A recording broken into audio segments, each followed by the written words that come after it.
In the morning sun where the flowers bloom, colors burst like a painter's dream come true.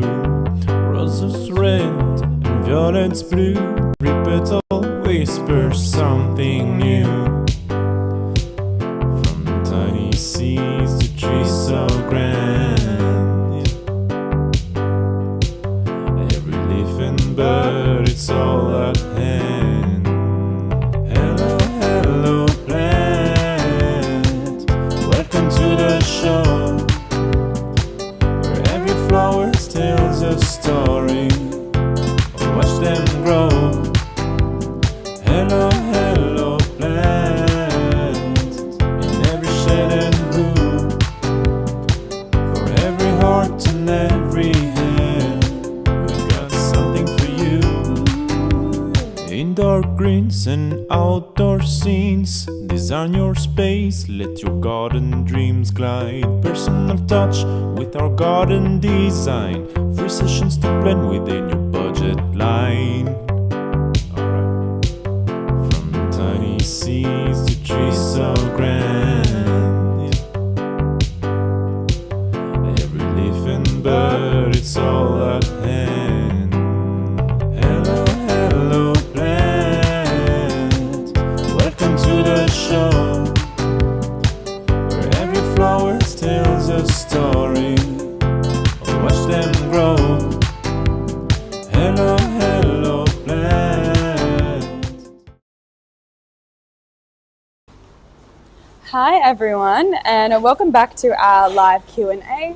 I am Danae and I will be hosting it, and I'm here with Chris, who is going to be answering all of your questions today. If you are a returning person, welcome, and if you're new here, say hello. We'd love to meet you. Basically, how this works is you come with all your gardening questions, your plant questions, whether it's a plant that you're having problems with, maybe it's not looking too good, or if maybe there's something that you're curious to learn more about, maybe you need some help with your garden design, you're starting a new garden project, anything and everything garden related, that is what we are here for. That's what we're going to help you with today. So all you need to do is just comment it below in the comments. I'm going to read them in chronological order to Chris. So it's a first come, first served kind of premise. So if you want to make sure that your question is definitely going to get answered, you're going to want to get in sooner rather than later, because we do get pretty busy. I can already see quite a lot of questions rolling in. So I will get right into it. How are you doing today, Chris? Great, thanks. Looking forward to our question and answer. Perfect. All right, we're going to start with Chloe's question. Where do Chilean guavas grow in Australia? They do. We have them in the nursery here, and they do really, really well. I think they're very much a temperate type of plant. So I'd imagine anywhere sort of south of Sydney, they're going to do really, really well, and they'd probably do well in a not terribly frosty part of Tasmania. Perfect. All right. Next question is, where can I get a bonsai tree delivered? Where can I get a bonsai tree delivered? I wonder, where do you live? Maybe if you want to give us a little bit more context, we'll circle back to your question. Yeah, and also give us an idea of your budget, and I think if you come back, give us an idea of budget and where you live. I'll help you with that bonsai tree. We don't really do bonsais, but actually on the other side of town, like what immediately comes to mind, probably one of the best retail outlets for bonsai is Collector's Corner, and the other really good one, we just have to check to see whether they're still operating, because he was talking of retiring, but is the Bonsai Farm with Lindsay Farr over near Camberwell over there, between Camberwell and Kew, and that's interesting because he's very, very knowledgeable and he's a real character. Like it's worth going there just to or talking to him just to meet him really. So Lindsay, what immediately comes to mind is Lindsay Farr Bonsai Farm, or Collector's Corner over and Collector's Corner is a part of Plant World over on Springvale Road. So Collector's Corner is also a really, really interesting place to go to. So there's a lot more than bonsai there, and it's a great outing there. Perfect. Locke McGowan would love to learn more about propagating from seeds. If you can tell them a little bit more about that. Actually, seed is way easier than what most people think. And my father had a nursery that was mostly involved with growing large numbers of particular plants from seed. And what my father would do is he would study what the natural circumstance for a seed was. And for instance, we spent a few years trying to experiment with how to grow silver birch. And once we worked out how to do it, we did some experiments and got them growing. And my dad grew 100,000 silver birch every year for 40 years after that. And did very well out of it, and you used to just grow them for 1 year and sell them as a 1-year-old. But what was interesting is we studied how silver birch worked, and how silver birch works is that the seed falls off them in autumn and falls on the ground, and then the snow falls on the seed, and then the snow melts, and in that wet melting snow, when the warm spring sun hits the seed, it all germinates. So what we used to do is we used to get we tried to duplicate what and you can do this with any sort of seed. We tried to duplicate the conditions of the birch. So what we did was we got the birch seed and we collected it in the autumn, and then we would mix it up in moist peat, and so that it was like it was on the ground, wet underneath the snow, and then we'd put it. We'd refrigerate it at 0 degrees, not sort of, which is 2 degrees. We used to refrigerate it at 2 degrees, and then in springtime we would sprinkle a mixture of peat and birch seed over the field, and then we'd put shade cloth over it so that it didn't dry out and get sort of too hot too quick in the sun, and then we'd water it two or three times a day, and in a couple of weeks we'd have like a whole lawn of birches coming up, and then as my dad took on each different one, he studied what the conditions were and looked at, and he had a beautiful library of books, and he would look up how other people grew them, study their natural conditions. And I remember for years and years we had terrible trouble growing English beech from seed, and then he studied up and found that English beech grows naturally in very limestone soil, and so we used to put half an inch thick of lime over our field before we sowed, and cultivated in before we sowed the seed. And when we did that, we used to grow them 4 or 5 times faster than what we did before we were using the heavy doses of lime. So really what I'm saying is not how to grow beech and birch, but how to grow anything is to really try and understand the process of how that grows naturally, and then creating those same situations. And you'll find that almost anything can be grown from seed once you understand how it grows naturally. Perfect. David would like to know, how do I change the natural condition of yellow rock hard clay in Morong? They're wanting to create garden beds. Right, okay. You can use lime, and what's really good is dolomite lime, and then you can use what's really good is to break it up and mix organic matter through it, and a slow decomposing organic matter like crushed up rotten pine bark is fantastic, because it takes 4 or 5 years to rot away. Something like chicken manure tends to rot away very quickly, and so organic matter, dolomite lime, and deep cultivation and turn it in. But if you buy even an organic soil mix from the local yard, and what I've done with heavy clay soil is I'll get a bobcat, and you can do it if it's only a small patch, you could do it by hand, but say you're on a big patch, get a bobcat with a tine for tearing up the ground, a tine on it, and you run that tine through the ground and rip up the ground, and then you get a rotary hoe, and then you get somebody with a wheelbarrow to drop the organic soil mix on top of the ground, and then run your rotary hoe up and down so that you're mixing. You've got the rotary hoe will just bounce off your hard clay, but once you've ripped it, it'll actually go through the hard clay, and then you start mixing your organic soil mix through it, and you can have a bit of dolomite lime in there as well, and that would really break up the soil and make it good. Perfect. Next question is it a good time to trim a box hedge by 50% in New South Wales? Probably not a worse time, because right now you can have a really hot day, And I'd be waiting till April, when there's no real hot weather predicted, and then you could rip into it like that. Or even probably better, if you did it in early August, then what happens is the new growth will all occur in the right spot. Yeah, so don't do it now, wait till Absolutely April. not now. Now would be the worst time. I'd probably the worst time would be middle of January. Yeah. But basically, lots of people you see sunburn hedges, and that's where people cut hard. And the same is true of ficus and all sorts of different things. Cut really hard just before a hot sunny heat wave can cause terrible burns. Yeah. Priori says hello from West Footscray, and they need a screen hedge that will grow 2 stories high. Hello, at a screen hedge that will grow 2 stories high. Say in West Footscray, urban area, you might only have a real skinny garden bed, and you might think of something like a slender weaver bamboo if it's a real skinny bed.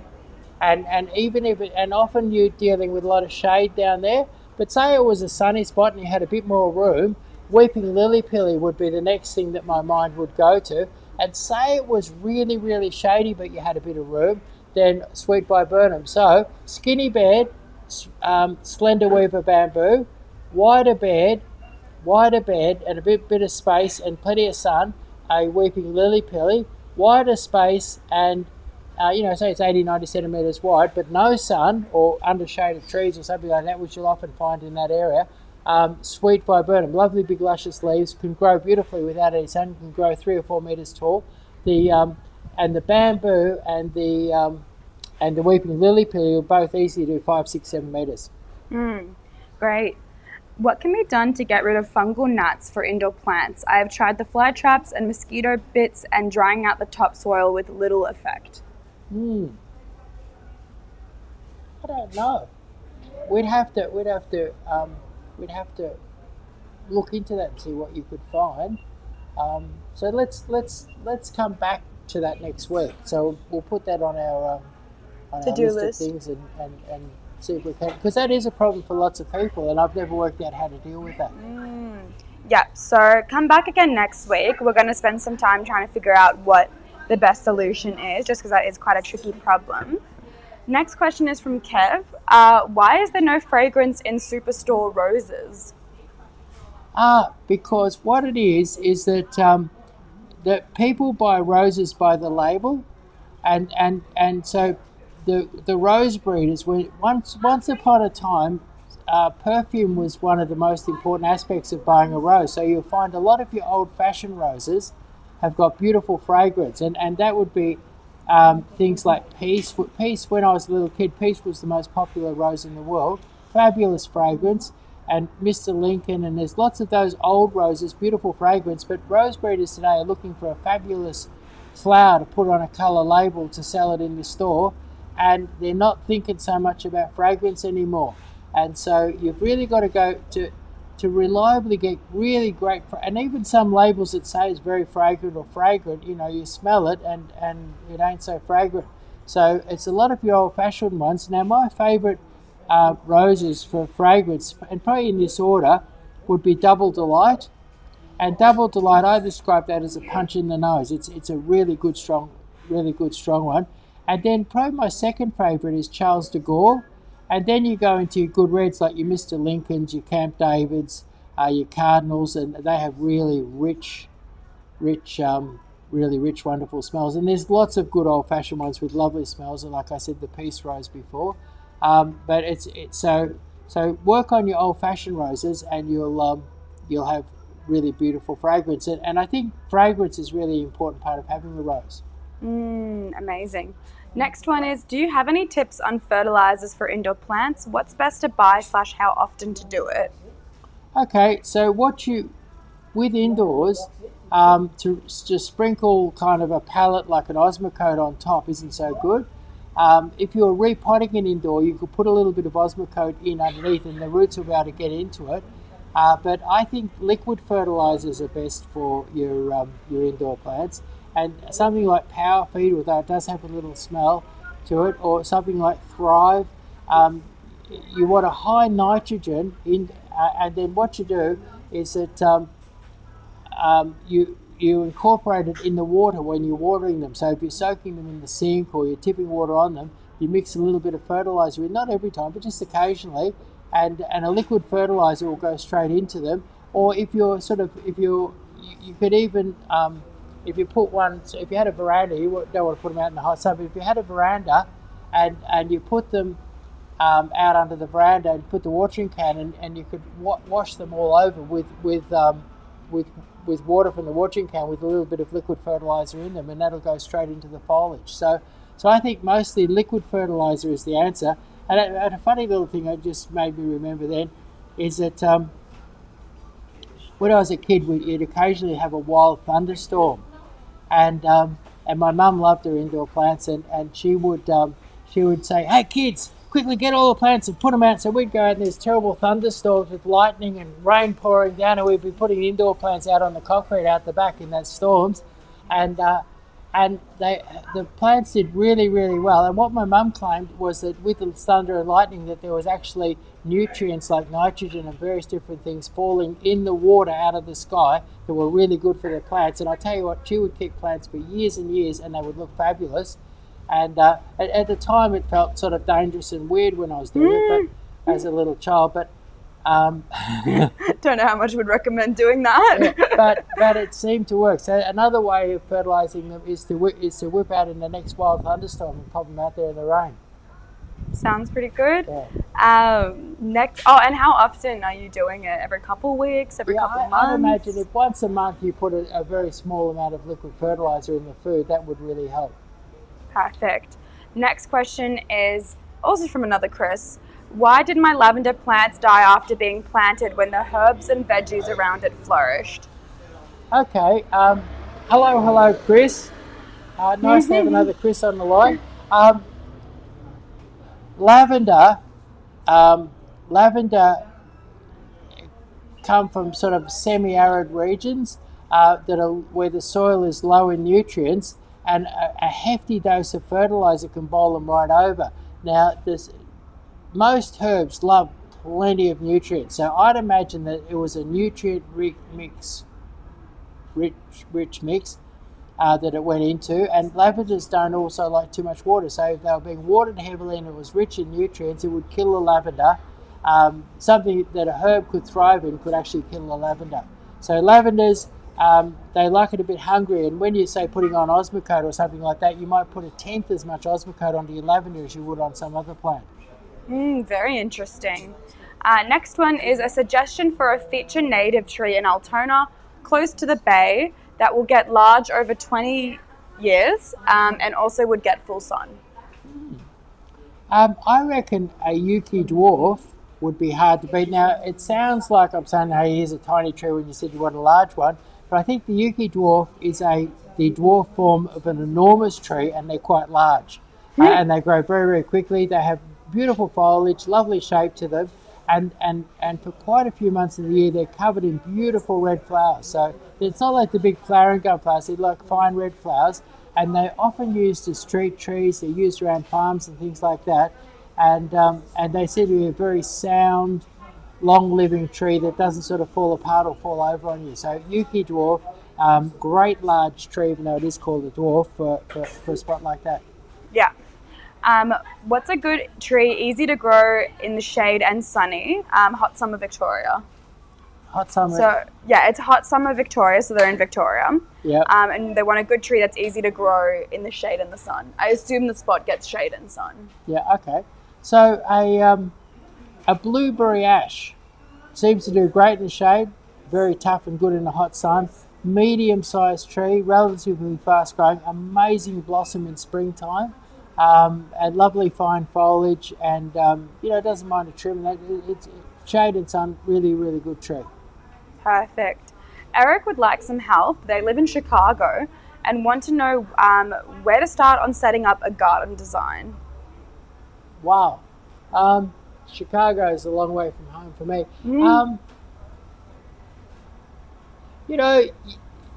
If you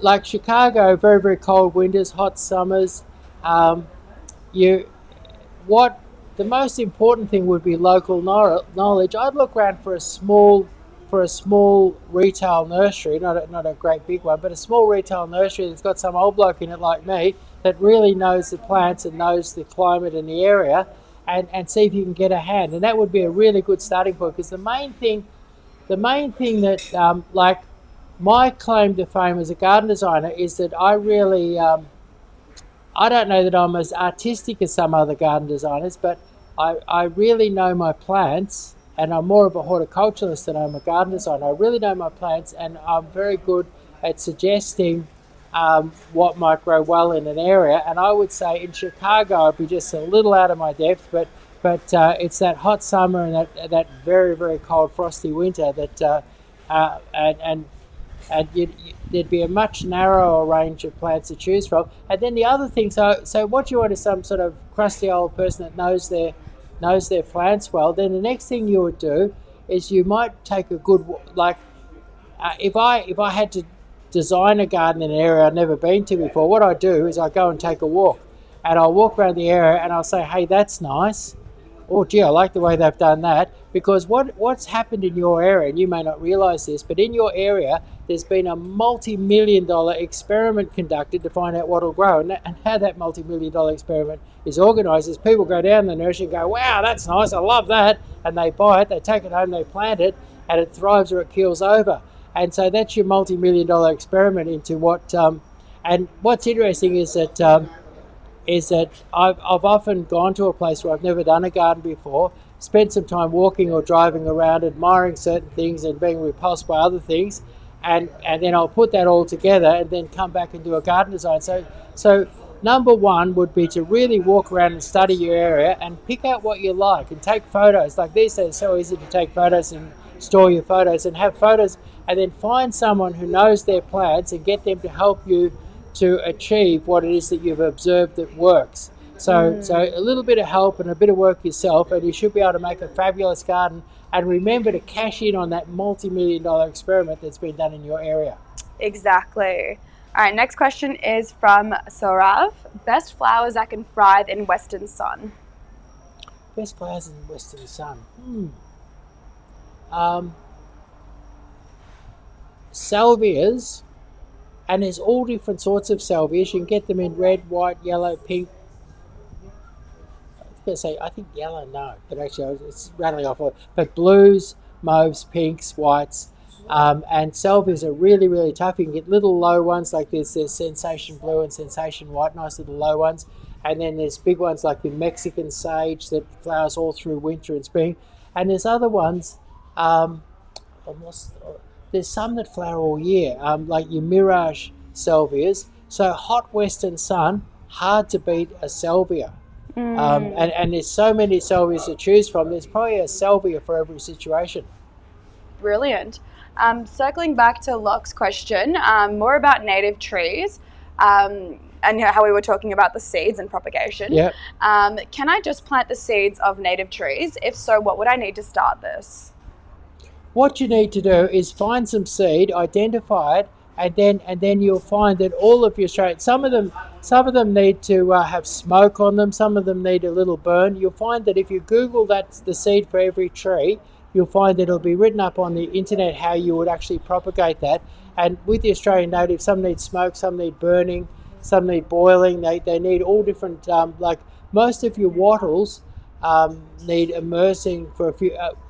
Well, with most of your wattles, you can either scratch them with a razor blade, and so that the water can get through because they've got a hard shell. And so every seed is different. You've got to do a little bit of study on every different seed, and that little bit of study is important because it's sort of like that multi-million-dollar experiment. Thousands of people have tried to grow it, and a couple of people have worked out how to do it, and then they'll record that bit of information, and it saves you a lot of work. So it's all different. It's smoke, it's scratching, it's burning, it's boiling. There's all different things that you need, and some of them you just chuck them in the ground. I mean, but start looking for seeds, and then identify. And then most plants these days you can Google, you can track them down what they are just by identifying them with your phone.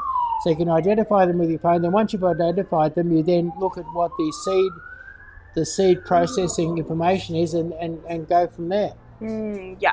But I guess what I do when I'm doing something new is I identify it, and then find the relevant information on how to do it, and then possibly even try and understand that plant a bit better, and even modify that information slightly. Yeah. Next person would like to know, if I send you a video of my little backyard, can you help me give tips to enhance it?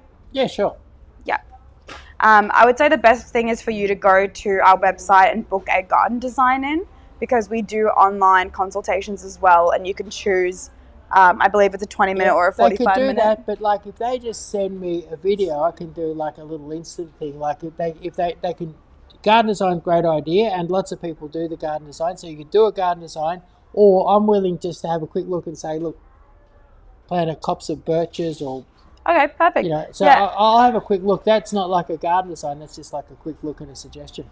If you want to just DM us then with the video and just let us know that you came from the live, then we can show that to Chris and he can give you those tips.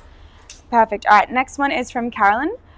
Would like to know more about anthurium flowering care and fertilizers that can be used. Anthurium. So they're an indoor plant, and what you would use is you would use a liquid fertilizer. I've just got to answer a question a sec. You'd use a liquid fertilizer, like I was saying before, and perhaps once a month, and something like Thrive or Power Feed or something like that, and you just dip them in it. If you're repotting them, you'd mix a little bit of Osmocote into the potting mix, and if I was repotting them, I'd probably get hold of a bit of New Zealand peat and mix it 50-50 with the potting mix and use that as my potting mix. Perfect. But when you water them, or when you're dipping them in a trough or something like that, yep, sorry, we're just going to take a quick moment. Just quickly, bit of side business there. When you're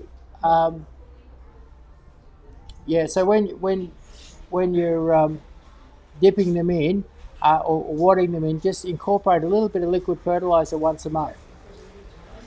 Perfect. Eric would like to know, do you have a favorite gardener's gloves? You know, gloves, like gardening gloves. Do you have a favorite brand or favorite type? I like the Chinese ones that are rubber on the front and cloth on the back. And they're available under various different names and things like that, but they're rubber fronted and cloth back, and I like them because they breathe a bit. Except if I was doing something real rough and nasty, and then I'll go down to Bunnings and get myself some suede, like I'm working with cactus or something like that, I'll get some suede gloves. But even then, the prickles still come through, and I'd love to find a pair of gloves that I could rip into a cactus without it coming through. Maybe metal ones? Yeah, maybe steel ones, yeah. Next one's from HSA Painting. What plants and shrubs do you recommend for a west side front garden? West side front garden. One of the best things around is a polygala, and polygalas come in like little baby, and then you've got a medium and a large one and things like that. They're really, really good, those ones there. And then I was mentioning salvias before, and salvias, there's all sorts of different salvias, and a mate of mine has got a mixture of salvia and Agastache Sweet Lil, and they both flower for 6 or 7 months facing west, so they're really, really good. So Agastache Sweet Lil, salvia, and back on the salvias, there's so many different sorts. You can have, with a couple of different salvias, you have flowers 365 days a year. Also, mixed in with your salvias, some lavenders can be really nice. And like if you were to look at our lavender section, what's interesting, once lavenders were these sort of purpley blue flowers. If you look at our lavender section, pink, white, you name it, we've got the colour. Yeah. How to stop guavas getting bugs in them? What's that? Guavas. How to stop guavas getting bugs in them? Very, very difficult, because you want to eat those guavas, and what you could try. So do the bugs. Yeah. That's right. And the thing is, by poisoning your guavas, you're sort of taking the joy out of eating them. But what you could do is try, what do you call it, what the Indians use? What is it, the tree? I just got a mental blank. The tree that the Indians use for, they use it as a herb, and they use it for... Curry tree? No, not a curry tree. It's you buy it in Bunnings now as a chemical. I just can't think of it offhand. Kedar, what's the tree that Indians use? They use it as a poison and as a herb and that, and they love it. Not a curry tree, but a... What's it called? It's on the tip of my tongue. They're everywhere in India. Anyway, I'll have it in a minute. But what that is that's a non-toxic thing that that Indians use in agriculture and things like that. It's non-toxic, but it has a terrible flavour, and it'll stop most bugs from eating. Gosh, I just can't think of it. Maybe we'll circle back. Tip of my tongue. Once we. We'll come back to it, okay? Yeah. Best plants for frost-prone areas. Best plants for frost-prone areas. There's so much. Like half of the world is terribly frost-prone, and what's nice in Is that a basil? what? Basil? No, the one that has the yellow berries. That has the yellow berries. It has the yellow berries, and they use it. They make oil and make stuff out of it. And I can't think of it. It's very common. It's everywhere in India. And It will come to us. What were we talking about? Frost-prone plants. Okay, frost-prone plants. Like in Europe, you've got so much of the area is frosty. But I was just thinking, I'd made a winter garden for a couple, and they've come back as a garden design, and they've come back and seen me a couple of times since. I've made a couple other little gardens. Is it the gooseberry tree? The Indian juju? No, it's the Indian juju. No. Sorry, I'm just also Googling to see if I can find it. It'll suddenly come to me. But anyway, I made this winter garden, and these people were absolutely rapt. And they were in Trentham, which is one of the frostier parts of Melbourne, where you can lose lots of plants. And what we planted there was we planted a Senkaki maple to give us bright red stems in the winter, and then we planted a brilliant yellow stemmed dogwood, and then we did orange sedge. And orange sedge goes the most beautiful. It's a fine grass, a fine long grass that goes the most beautiful orange in the frost. And then we planted now to go with that orange sedge, we planted Elijah blue fescue, which seems to become a very intense silver blue during those frosty winters. And then we planted oak leaf hydrangeas, and our oak leaf hydrangeas, lovely white flowers and green leaves in summer, but in autumn, all beautiful burgundies and purples and beautiful autumn colours.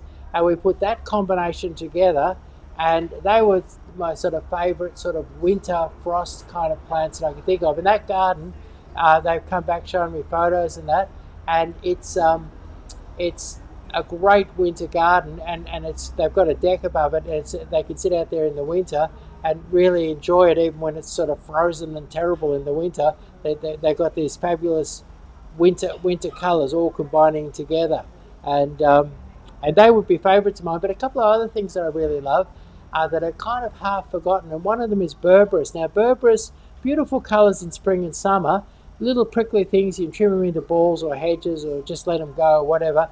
But berberis is fabulous autumn colour, and then sort of very sort of bleak and prickly, and have their own sort of charm through the winter. And then another thing, when I was a kid, we used to go up to Mount Macedon and look at the gardens that have open days up there sometimes.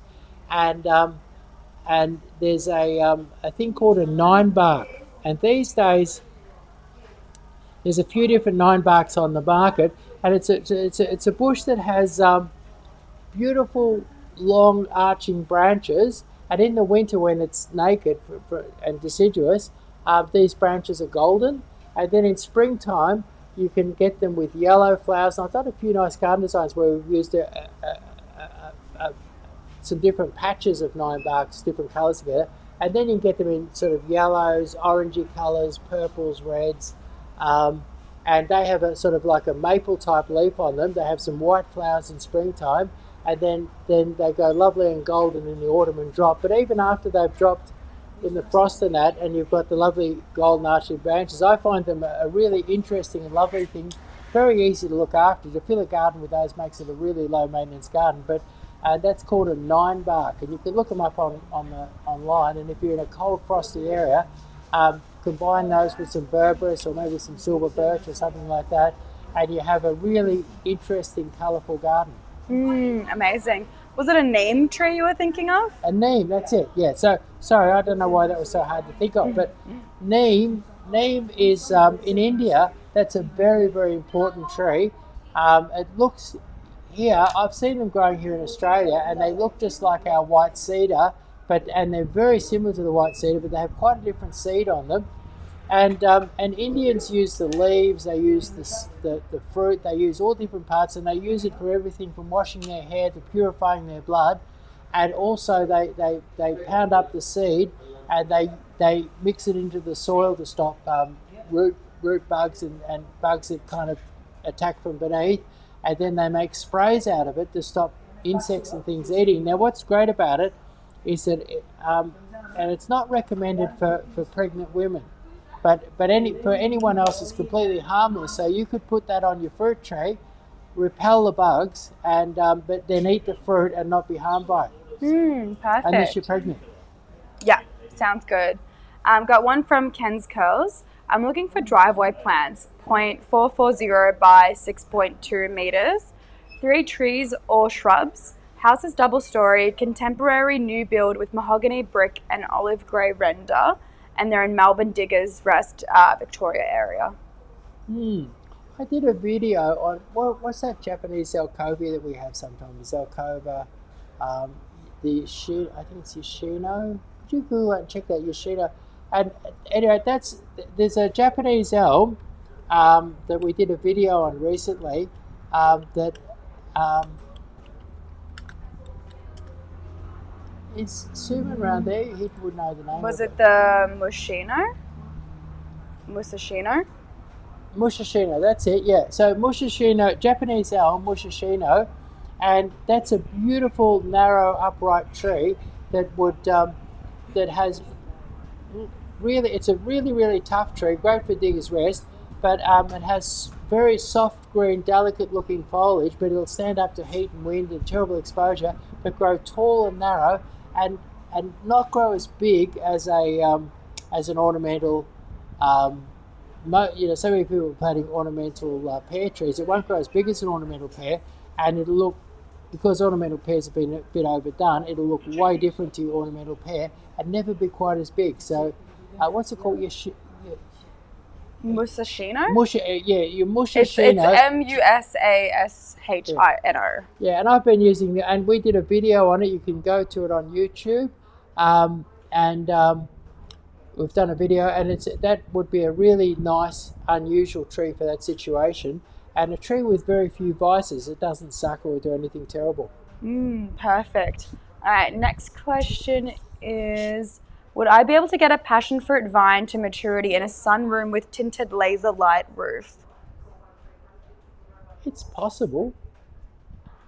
What they like is they like really, really rich soil, lots of compost, beautiful texture. If you did a mixture of compost and potting mix and gave them plenty of soil, compost and potting mix, I don't guarantee like that, but I've seen them with just sort of like fairly shady easterly aspects doing really, really well and fruiting well. So I reckon with the right soil, potting mix mixed with say compost, plenty of water when they need it, I reckon you'd be in with a shot. Yeah. Worth a go. Bridget wants to know how hard is it to grow wisteria in a pot?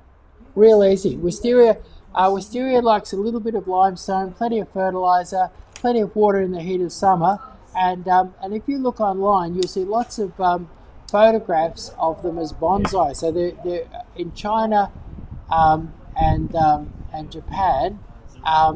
They're a popular bonsai specimen where they spend up to 100 years in a pot. So yeah, definitely good in a pot. Perfect. Next person would like to know, do you give discounts if purchasing a lot of plants? Yeah.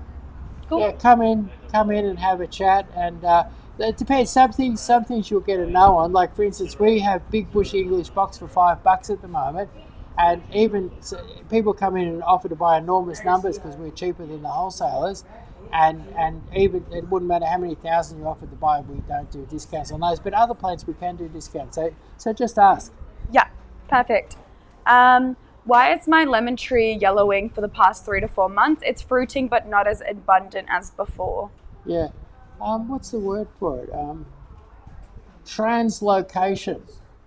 So what you've got is and I think this happens to women when they're pregnant sometimes, if they're not eating properly and they haven't got nutrients, the bits of bone and all sorts of stuff can disappear into the baby. You know, like it basically takes, so these are producing lemons, it's hungry and it's taking the nutrients from the foliage and taking all the good out, sucking the good out of the tree and putting it into the lemon, because it views the production of lemons as particularly important, particularly because it's struggling in that spot without enough nutrients.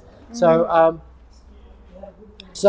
the answer, it sounds like a fairly serious situation, and so I would buy some power feed and I would start watering it once a week over the foliage and over everything with power feed. But at the same time, I'd put some Osmocote on it, and like if it was say it was a small to medium one, you could put 3 or 4 tablespoons on. If it's a big one, you could put a couple of big handfuls on, and sprinkle it right around the drip line, right around the root zone of the tree.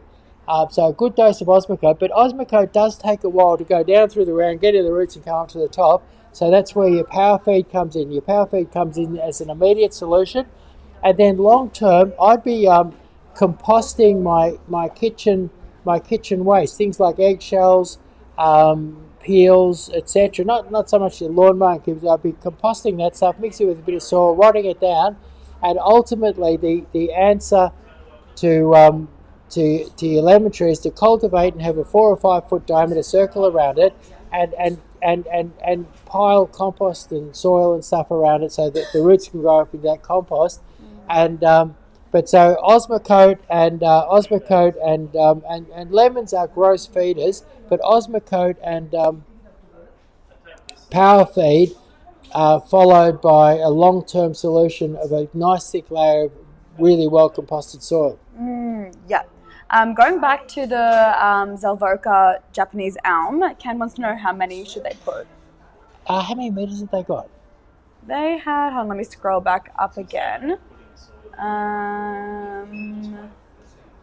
Sorry, there are so many comments to scroll through. 0.440 by 6.2 meters. 440 by 6. I assume like 0.440. Okay. By 6.2 meters. I think 3. 3. Yeah. Yep, so 3. Great. All right. How do I make my lemon tree grow? In Victoria, northern suburbs get sun most of the day. Okay, so when I was a kid, we had a lemon tree that was kind of yellow, and produced like about 3 lemons a year and looked kind of terrible. And it was typical of a lot of lemon trees. It had lawn up to within 30 or 40 centimeters of the trunk, and it received very little water, and it would have had very little air and everything like that. And my mum read up on how to make your lemon tree grow, and then she put us boys to work and got us to fix the lemon tree. And how we fixed it was we made a 5 foot diameter circle of cultivated garden bed around it. Then we went to our compost heap, and we put a donut shaped mound of compost. So we didn't bury the graft, but we had probably a 25 centimeter high mound, like a tire around the base on this big cultivated circle. We had that all around the base, and we had really good compost in those days, and we didn't have things like Osmocote. But if I was doing it today, I'd incorporate some Osmocote with that as well. But what happened with that lemon tree is that we put quite a few wheelbarrowfuls of compost around it, and what happened with that lemon tree is that it slowly turned dark green, doubled or tripled in size, and was covered in lemons for the next decade. So basically, summing that up, what happened, and we had like the best lemon tree around. What happened is that you had most people have too much lawn too close to their lemon, so it was cultivated, and we cultivated the area to well out past the drip line of the tree. So you had a large cultivated bed around the lemon, and then compost. But these days I'd probably use compost and Osmocote, and good quality compost and thick. And what's interesting is I remember weeding under that lemon tree, and you would dig into that mound of compost that we put there, and it'd be full of white and yellow roots that were coming out from the lemon tree. Like, so it actually rooted right up through that compost and sucked everything out of that compost. So it really, really worked. And then we increased the water to it. So water, compost, Osmocote, and lots of cultivation, no grass right up against the base of your tree. And that lemon tree was turned from the world's most average lemon tree to a really fabulous one in a matter of months. Amazing. All right, we're going to wrap it up there. Sorry to the questions that we didn't get to. We do run these lives every week though, same time, 12 p.m. to about 12:45. So if we didn't get to your question today, please come next week, or you are more than welcome to call us, email us, visit us in store and ask one of our staff members. But if not, hope to see you next Monday. Hope the rest of your Monday is lovely, and we'll see you next week.